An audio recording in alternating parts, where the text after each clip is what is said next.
कहानी शुरू होती है और हम किम नाम के आदमी को देखते हैं। वो नदी में कूदने ही वाला था, तभी उसका फोन बज उठा। फोन पर बताया गया कि उसके क्रेडिट कार्ड का बिल 16,500 हो चुका है। यह सुनते ही उसके अंदर जीने की आखिरी उम्मीद भी खत्म हो गई। पुल पर गाड़ियां लगातार आ जा रही थीं, लेकिन किसी ने यह नहीं देखा कि भीड़ में से एक आदमी चुपचाप गायब हो गया है। पर किस्मत ने उसके साथ अजीब मजाक किया। नदी का पानी उसे डुबो नहीं पाया, जबकि उसे तैरना बिल्कुल नहीं आता था। उल्टा बहाकर उसे एक सुनसान से टापू पर ला दिया। पानी में डूबते वक्त जो डर उसने महसूस किया था, उसे याद करके उसने दोबारा जान देने का ख्याल छोड़ दिया। दूर ऊंची ऊंची इमारतों को देखकर उसे लगा कि काश छत से कूदना चुना होता, शायद वो ज्यादा आसान रहता। वह उन इमारतों की तरफ चल पड़ा, लेकिन जहां भी जाता सामने बस नदी का पानी ही होता। तभी उसे समझ आया कि वह नदी के बीचों बीच एक छोटे से टापू पर फंस चुका है। ऊपर एक पुल था, लेकिन उसके खंभे इतने चिकने और सीधे थे कि उन पर चढ़ना नामुमकिन था, जैसे सिर्फ कोई छिपकली ही चढ़ सके। इस बीच उसका फोन पानी में गिरकर पूरी तरह खराब हो चुका था। मजबूर होकर उसने रेत पर बड़े अक्षरों में हेल्प लिख दिया, लेकिन रात हो गई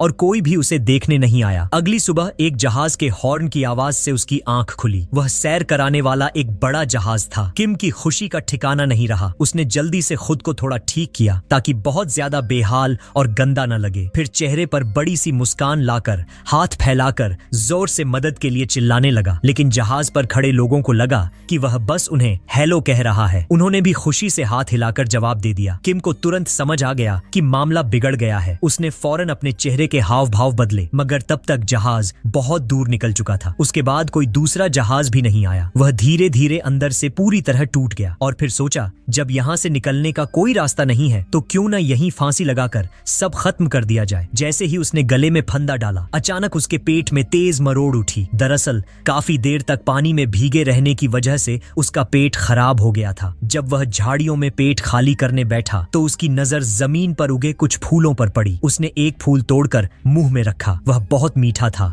बिल्कुल बचपन के स्वाद जैसा। यादें इंसान को पीछे जरूर ले जाती हैं, लेकिन बीता हुआ वक्त वापस नहीं आता। थोड़ी देर रोने के बाद उसका दिमाग अब थोड़ा साफ होने लगा। नदी का पानी बेहद गंदा था, लेकिन जब मौत का डर ही खत्म हो चुका हो तो उसे पीने में हर्ज ही क्या था। जमीन पर उगे मशरूम जहरीले हैं या नहीं उसे पता नहीं था, पर अब डरने को बचा ही क्या था, तो उसने उन्हें भी खा लिया। रात को उसने जेब से वही भारी भरकम बिल वाला क्रेडिट कार्ड निकाला। जब मरना तय है तो पैसा चुकाने की चिंता किस बात की। उसने पैंट उतारी और दूर दिख रहे शहर की तरफ मन की सारी भड़ास निकाल दी। आखिर वह मरने ही वाला था, अब किसी को क्या फर्क पड़ता। अगले दिन उसे ऐसी राहत महसूस हुई जैसी उसने पहले कभी नहीं की थी। उसने रेत पर लिखा हेल्प को मिटाया और उसकी जगह हेलो लिख दिया। टापू पर काम की चीजें ढूंढते ढूंढते उसे एक पुरानी बत्तख वाली नाव मिल गई। जो आदमी जिंदगी भर अपना घर नहीं खरीद पाया, आज उसके पास अपना घर था। कुछ दिन मशरूम खाकर उसका मन ऊब गया तो उसने सोचा कि अब कुछ नॉन वेज खाया जाए। वहां पड़ी बोरियों से उसने मछली पकड़ने का जाल बनाना शुरू किया। किम सियोंग गुन ने कई बार जाल फेंका, लेकिन एक भी मछली हाथ नहीं लगी। फिर उसके दिमाग में आया कि क्यों न कांटे से मछली मारी जाए। उसने पूरी ताकत से वार किया। मछली तो नहीं फंसी, लेकिन कांटा उसकी अपनी ही टांग के पास रेत में जा ढसा। शुक्र था कि वह लंगड़ा होने से बाल बाल बच गया। हार मानकर उसने जंगली बत्तखों को पकड़ने की कोशिश की, लेकिन वहां भी कुछ हाथ नहीं लगा। आखिर उसकी नजर उन चिड़ियों के अंडों पर पड़ी जो अपनी जगह से हिल भी नहीं सकते थे। वह जोर से चिल्लाया और पेड़ पर झपट पड़ा, लेकिन पेड़ पर चढ़ना इतना मुश्किल निकला कि उसकी पैंट तक घिस गई। ऊपर जाने की बजाय वह 10 सेंटीमीटर और नीचे खिसक आया। उसे लगा कि जो इंसान शहर में निकम्मा था वह यहाँ भी निकम्मा ही है। शायद उसकी किस्मत में बस मशरूम खाना ही लिखा है। एक दिन उसे रेत में कपड़े धोने वाले साबुन की एक बोतल मिल गई। उसने सोचा, चलो इसी बहाने कम से कम बाल तो अच्छे से धो लिए जाए। वह अभी आधे बाल धोकर ही उठा था कि उसने देखा कुछ मछलियां पानी की सतह पर तैर रही है। उसे लगा, क्या ये साबुन वाले पानी की वजह से मर गई है? वजह जो भी हो, अब उसे उससे फर्क नहीं पड़ता था। जरूरी यह था कि उसके पास खाने के लिए अब ग्रिल्ड फिश थी। मछलियों से साबुन जैसी हल्की गंध आ रही थी, फिर भी उसने उन्हें बड़े मजे से खा लिया। इसके बाद तो जैसे अच्छी खबरों की लाइन ही लग गई। अगले दिन किम ने देखा कि एक जंगली मुर्गा जो रोज उसकी खाई हुई मछलियों की हड्डियां चुराकर खा जाता था, आज खुद ही जमीन पर ढेर पड़ा है। अब उसे पूरा यकीन हो गया कि साबुन वाकई जहरीला था। लेकिन फिर वही बात, किम के लिए वजह मायने नहीं रखती थी। जरूरी यह था कि अब उसके सामने रोस्टेड चिकन मौजूद था। चिकन का एक बड़ा सा निवाला मुंह में डालते ही उसे एहसास हुआ कि भले ही इस टापू पर जिंदगी नीरस और बोरिंग लगती हो, लेकिन इस बोरियत के अंदर एक अजीब सी शांति छिपी हुई है। ऐसी शांति जो उसने शहर की भाग दौड़ में कभी महसूस नहीं की थी। जब उसने दौड़ते हुए वक्त, कॉल्स, बिल और टेंशन से दूरी बना ली और चारों तरफ फैली हरियाली, हवा की सरसराहट और चिड़ियों की आवाजों को महसूस किया, तो उसका मन धीरे धीरे बचपन जैसा आजाद होने लगा। अब वह खुद को थोड़ा फिट रखने के लिए कभी कभी हल्की फुल्की कसरत भी कर लिया करता था। कभी पत्थरों को उठाकर वजन की तरह इस्तेमाल करता, तो कभी रेत पर दौड़ लगाता। बोरियत भगाने के लिए उसने अपना ही खेल बना लिया था। वह जंगली फलों को जमीन पर रखकर गोल्फ खेलने लगता और जब कोई शॉट सही बैठ जाता तो खुद के लिए ताली बजाना नहीं भूलता। एक दिन फिर से एक सैर कराने वाला जहाज टापू के पास से गुजरा। किम सियोंग गुन ने अपना चश्मा उतारकर आंखें फाड़ फाड़ कर उसे देखा, लेकिन इस बार कुछ अलग हुआ। उसके कदम अपने आप पीछे हटने लगे और वह झाड़ियों में छिप गया। उसी पल उसे एहसास हुआ कि शहर की चमक धमक, शोर और लगातार बने रहने वाले दबाव के मुकाबले यहाँ की यह सादगी और सुकून भरी जिंदगी ही शायद वह असल में चाहता था। लेकिन यह शांति ज्यादा दिन टिक नहीं पाई। एक दिन उसे किनारे पर जा जंगमयोन यानी नूडल्स का एक खाली पैकेट मिला। पैकेट पर छपी फोटो देखते ही उसके मुंह में पानी आ गया। हैरानी की बात यह थी कि पैकेट के अंदर मसाले का एक छोटा पैकेट अभी भी बचा हुआ था। वह सोचने लगा कि भला कौन ऐसा अजीब इंसान होगा जिसने नूडल्स तो खा लिए लेकिन मसाला छोड़ दिया। उस दिन के बाद से रोस्टेड चिकन में भी उसे पहले जैसा स्वाद नहीं आने लगा। वह घंटों उस खाली पैकेट को घूरता रहता और उसमें बची हुई मसाले की खुशबू को सूंघता रहता। रात को सोते वक्त भी उसके सपनों में वही नूडल्स आते। कभी वह उन्हें गरम गरम खाते हुए देखता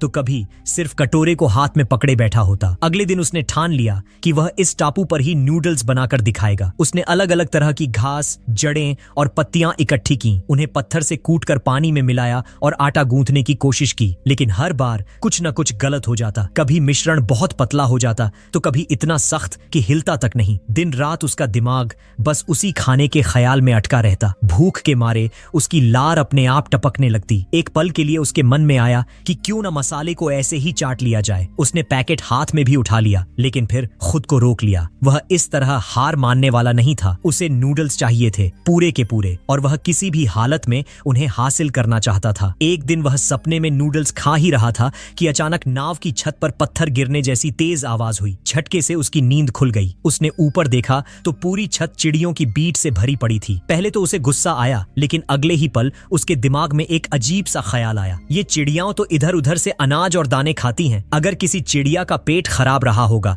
तो उसकी बीट में अनाज के बीज जरूर होंगे। उसका दिल जोर से धड़कने लगा। उसने फौरन जेब से अपना वही बेकार हो चुका क्रेडिट कार्ड निकाला और उससे सारी गंदगी खुरच खुरच कर इकट्ठा कर ली। फिर टापू के बीचों बीच एक खाली सी जगह चुनी। नाव की सीट को फावड़े की तरह पकड़कर वह पूरी ताकत से जमीन खोदने लगा। नूडल्स खाने की उसकी चाहत इतनी जबरदस्त थी कि रास्ते में आया आधे टन जैसा भारी पत्थर भी उसे रोक नहीं पाया। जब उसने बीज बो दिए तो अपने कोट से एक पुतला बना दिया ताकि कोई पक्षी उसके सपनों की फसल खराब न कर सके। वह उस पुतले को देखकर ऐसे मुस्कुरा रहा था जैसे उसकी जिंदगी का सबसे बड़ा काम पूरा हो गया हो। लेकिन उसे जरा भी अंदाजा नहीं था कि उसकी हर हरकत पर दूर से एक लड़की की नजर टिकी हुई है। वह लड़की लोगों से बहुत कतराती थी और अपने कमरे से बाहर शायद ही कभी निकलती थी। उसका कमरा चारों तरफ फैले कूड़े से भरा रहता था। खिड़कियों के पर्दे हमेशा कसकर बंद रहते। जब उसकी माँ कमरे के बाहर से पूछती कि उसे खाने में क्या चाहिए तो वह आवाज में कुछ नहीं कहती, बस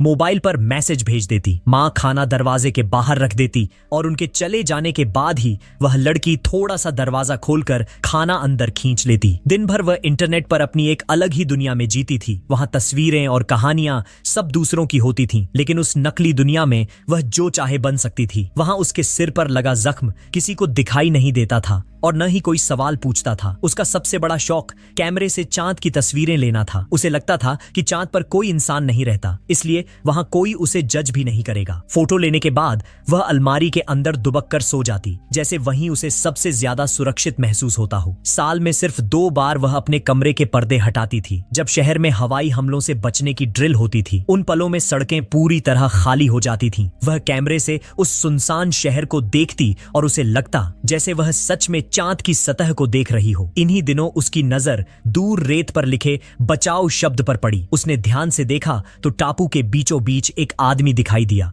जो फांसी लगाने की कोशिश कर रहा था। यह दृश्य देखकर वह इतनी घबरा गई कि पीछे रखे कूड़े के ढेर पर गिर पड़ी और हड़बड़ाकर पर्दे बंद कर लिए। उस रात उसे बिल्कुल नींद नहीं आई। बेचैनी में वह बार बार करवट बदलती रही। आखिरकार उसने फिर से पर्दा थोड़ा सा हटाया और कैमरा उठा लिया। जब उसने देखा कि वह आदमी अभी भी जिंदा है तो उसके दिल को थोड़ी राहत मिली, लेकिन तभी उसकी आंखें फैल गईं। वह आदमी अचानक पैंट उतारकर अजीब और समझ से बाहर हरकतें करने लगा। लड़की डर और हैरानी के बीच बस कैमरे से देखती रह गई। ये समझ ही नहीं पा रही थी कि वह असल में क्या देख रही है। धीरे धीरे उसका मन इंटरनेट की उस बनावटी दुनिया से भरने लगा। अब वह दिन का ज्यादातर वक्त उसी आदमी को देखने में बिताने लगी। उसे देखना उसकी आदत बन गया था। उसने उसकी एक फोटो खींचकर अपनी दीवार पर भी लगा ली। जब वह आदमी अपनी बत्तख वाली नाव को पानी तक खींचने के लिए अकेले जूझता रहता तो लड़की खिड़की से उंगली आगे बढ़ाकर ऐसे नाटक करती जैसे वही उसे धक्का दे रही हो। उस आदमी को देखकर उसके मन में इतनी उत्सुकता पैदा हो गई कि पहली बार उसका दिल किसी से बात करने को मचल उठा। आखिर एक रात उसने हिम्मत जुटाई। उसने हेलमेट पहना, गहरी सांस ली और कमरे से बाहर निकली। एक खिलौने की मदद से उसने गार्ड का ध्यान भटकाया और चुपचाप सोसाइटी से बाहर निकल गई। पुल तक पहुंचकर उसने टापू की तरफ एक बोतल फेंकी जिसमें उसका लिखा हुआ संदेश था। बोतल पानी पर तैरती हुई ऐसे आगे बढ़ी जैसे उम्मीद की कोई लहर हो। अगले दिन वह बड़ी बेचैनी और उम्मीद के साथ खिड़की से देखती रही, लेकिन उसे कोई जवाब नहीं मिला। उसकी बोतल शायद पानी में कहीं खो चुकी थी। 3 महीने बीत गए। अब वह आदमी उस टापू का राजा बन चुका था। उसकी जिंदगी पूरी तरह बदल चुकी थी। उसके दिन की शुरुआत अब बड़े आरामदायक नाश्ते के साथ होती थी। किम सियोंग गुन की सुबह नदी से कुछ छोटी मछलियां पकड़ने और एक अजीब सी लेकिन कड़क चाय के साथ शुरू होती थी। उसकी जिंदगी अब सादगी से भरी थी। नाश्ते के बाद वह अपने खेतों में काम करने निकल जाता। आखिरकार उसकी मेहनत रंग लाई। चिड़ियों की बीट से उगे बीज अब नन्हे नन्हे पौधों में बदल चुके थे। ये देखकर किम का हौसला और बढ़ गया। अब वह टापू पर काम की चीजें ढूंढना अपनी दिनचर्या बना चुका था। एक दिन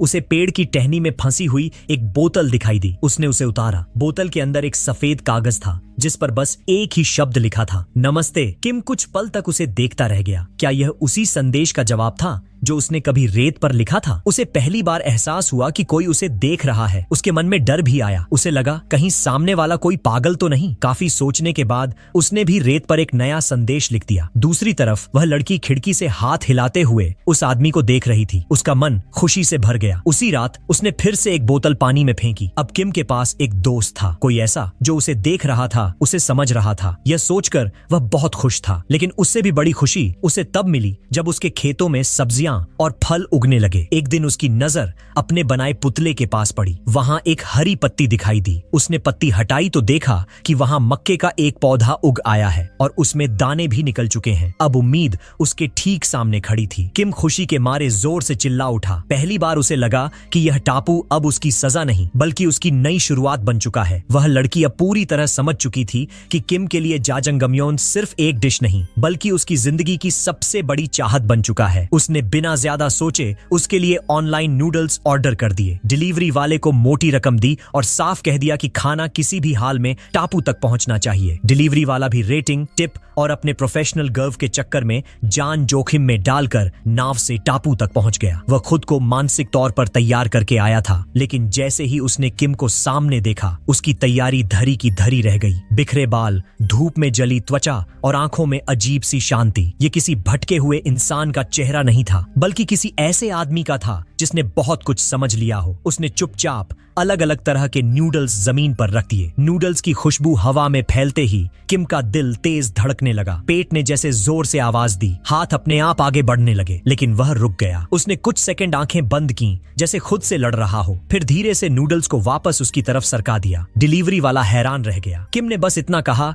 कि एक कटोरी नूडल्स उसके लिए खाना नहीं बल्कि उसकी उम्मीद है। वह उम्मीद जिसे वह अपने हाथों से उगाना, बनाना और फिर खाना चाहता है। यह कहकर वह शांत हो गया, जैसे फैसला सुना चुका हो। डिलीवरी वाला वापस लौटा और लड़की को नूडल्स के साथ किम का संदेश भी सुना दिया। लड़की ने उम्मीद शब्द सुना और वहीं ठिठक गई। उसे याद भी नहीं था कि आखिरी बार उसने यह शब्द कब सुना था। उसने ठंडे हो चुके नूडल्स खुद खाए। हर निवाले के साथ उसे लगा कि इनमें सिर्फ स्वाद नहीं बल्कि किसी और की जिंदगी की सच्चाई घुली हुई है। उसी दिन जब माँ ने दरवाजे के बाहर से पूछा कि उसे खाने में क्या चाहिए तो वह पहली बार चुप नहीं रही। माँ के कदम जैसे ही पीछे मुड़ने लगे, लड़की ने दरवाजा खोल दिया। कमरे की रोशनी बाहर आई। उसने हल्की आवाज में कहा कि उसे मक्का उगाना है। माँ उसे देखती ही रह गई। 3 साल बाद उसने अपनी बेटी को खुले में खड़ा देखा था। उसकी आंखों से आंसू बह निकले, लेकिन वह कुछ बोली नहीं। कुछ वक्त बाद किम को एक और बोतल मिली। उसमें लड़की ने बिना पूछे खाना भेजने के लिए माफी मांगी थी। किम ने जवाब में रेत पर एक बड़ी सी पेंटिंग बनाई। उसमें उसने टापू, नदी और बीच में 2 छोटे से इंसान बनाए। लड़की ने जब वह पेंटिंग देखी तो रोते हुए भी मुस्कुरा दी। अब उनके बीच शब्दों से परे एक रिश्ता बन चुका था। फिर वह दिन आया जिसका किम महीनों से इंतजार कर रहा था। मक्का और सब्जियां पूरी तरह पक चुकी थीं। उसने मक्के को कूटकर आटा बनाया, पानी मिलाकर उसे गूंथा और एक पुरानी बोतल को बेलन की तरह इस्तेमाल किया। नूडल्स बनाते वक्त उसके हाथ कांप रहे थे। उसने उन्हें ठीक 5 मिनट तक उबाला और फिर बड़े जतन से बचाकर रखा मसाला मिलाया। सब कुछ बिल्कुल वैसा ही सजाया जैसा पैकेट की फोटो में था। पहला निवाला मुंह में रखते ही उसकी आंखें भर आईं। वह रो रहा था, लेकिन यह कमजोरी के आंसू नहीं थे। जब इंसान के पास खोने को कुछ नहीं बचता, तब एक कटोरी नूडल्स भी उसे जीने की वजह दे देती है। दूसरी तरफ लड़की उसकी भेजी तस्वीर देखकर देर तक स्क्रीन को देखती रही और मन ही मन उसके लिए खुश होती रही। उस रात वह लड़की पहली बार अलमारी में नहीं सोई। वह बाहर निकली और अपने लगाए पौधों के पास जमीन पर लेट गई। उसे हवा ठंडी लगी, लेकिन डर नहीं लगा। अगले दिन किम को उसका बधाई वाला संदेश मिला। किम ने अपना खराब फोन कान से लगाया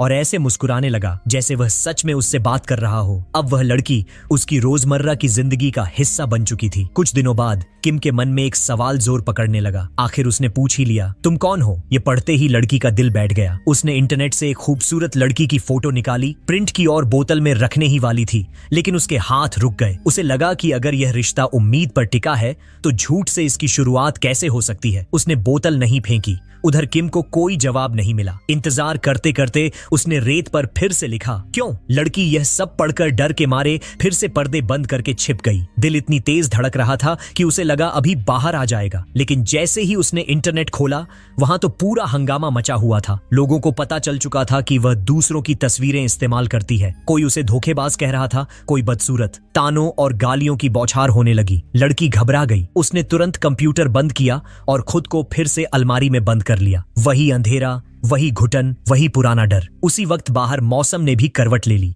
भयानक तूफान और मूसलाधार बारिश शुरू हो गई। टापू पर किम के खेत एक एक करके तबाह होने लगे। उसने अपनी बत्तख वाली नाव को बचाने की बहुत कोशिश की, लेकिन तेज लहरें उसे खींचती चली गईं। देखते ही देखते उसकी नाव पानी में गायब हो गई। जिस छोटी सी दुनिया को उसने मेहनत से बसाया था, वह एक ही पल में उजड़ गई। इधर लड़की अलमारी में बैठी फूट फूट कर रो रही थी। अगले दिन जब बारिश थमी और उसने कैमरे से टापू की तरफ देखा तो उसका दिल बैठ गया। किम बेहाल हालत में जमीन पर पड़ा हुआ था। उसी वक्त वहां पुलिस पहुंच गई। किम ने उन्हें देखते ही भागने की कोशिश की, लेकिन पुलिस वालों ने उसे पकड़ लिया। वे उसे घसीटते हुए ले जाने लगे, मारते पीटते रहे। किम गिड़गिड़ाता रहा। वह बार बार बस इतना कहता रहा कि उसे न ले जाए, उसे किसी के जवाब का इंतजार है, लेकिन किसी ने उसकी एक नहीं सुनी। यह सब देखकर लड़की के अंदर कुछ टूट गया। उससे यह बर्दाश्त नहीं हुआ। वह जानती थी कि किम किसका इंतजार कर रहा है। उसी पल उसने फैसला कर लिया। वह बिना डरे घर से बाहर निकली। पहली बार उसने पर्दों के पीछे छिपने की कोशिश नहीं की। धूप में दौड़ते हुए